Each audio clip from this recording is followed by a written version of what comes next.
адамдардың бәрі қазір өзінің бір бақытты сәттерін ол кредитке алған машинасы болса да кредитке бара жатқан қыдыру болса да соны бір бақытты сияқты қылып сала береді да көп нәрсе. Мына адамның көздің ақысы бар.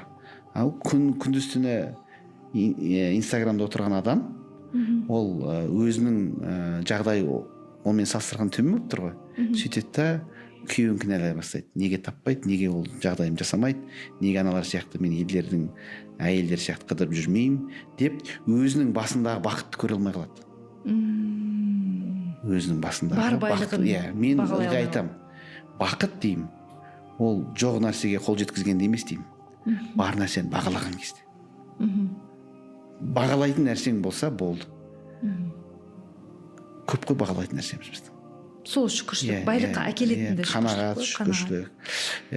Мен ылғи айтамын, біздің жоғалтпаған бір нәрсеміз бар. Ол тәфәккүр, ойлану. Біз ойланбаймыз. Бізде шаблонное мышление болды. Біреуді қайталау. Қайталау, қысқа, шолақ ой бізде. Терең ойлана алмаймыз. Отырып тоқтап қаламыз, кішкене бастаймыз, болды. Жаттан нәрсе, анадан мындан алған ойлар еріп кетеміз біреудің ойына. Кетеміз, болды. Ойланбаймыз. Осознанность жетпейді бізге. Сезіну бір нәрсені. Оған енді қазір мына интернет бар, әртүрлі әлеуметтік желі бар. Отбасында болған күннің өзінде де әркім өзімен отыр да. Сол сәтте ол жерде емес ол. Негізіндегі дұрыс нәрсе сол сәтте, сол жерде болу керексің. Және сол сәтті сезіну керексің. Пайғамбарымыз саллаллаху алейхи вассаламның өмірін алып қарайықшы. Мысалы, пайғамбарымыз саллаллаху алейхи вассалам біреумен амандасса, бүкіл денесімен бұрылып амандасатын еді дейді. Былай емес, ой басқа жақта емес. Осознанность бар да.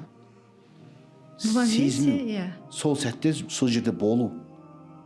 Адамды көру, сезіну, есту. Бізде ол жоқ қой. Біз бір жерде отыруымыз мүмкін. Денеміз сол жерде, бірақ өзіміз басқа жерде. Ойымыз басқа әлемде.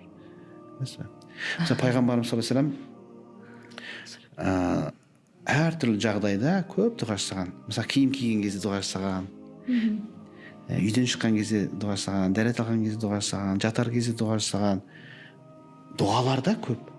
Ол дұғаны Пайғамбарымыз саллаллаху алейхи вассалам осознанно болмаса істей алмайды. Сол сәтте ол киім жатқан кезде ол киініп жатыр. Басқа емес. Ол киініп жатыр и дұға етіп жатыр. Тамақ ішкен кезде ол тамақ жатыр. Біз неге тамақтан ләззат алмаймыз? Неге ол бізде ауру көп? Өйткені біз тамақ жеген кезде оны сезінбейміз.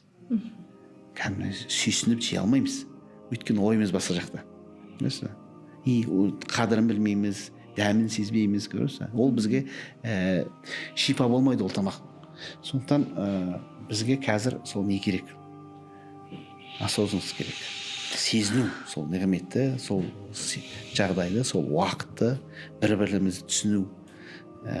Адамдар, мен ойлаймын, бұдан кейін бір-бірін мүлдем көрмей жекелеген даралаған жағдайға түсіп қаламын деп. Қазір түсті ғой енді, одан да терең болып кете ме деп ойлаймын бұл жара.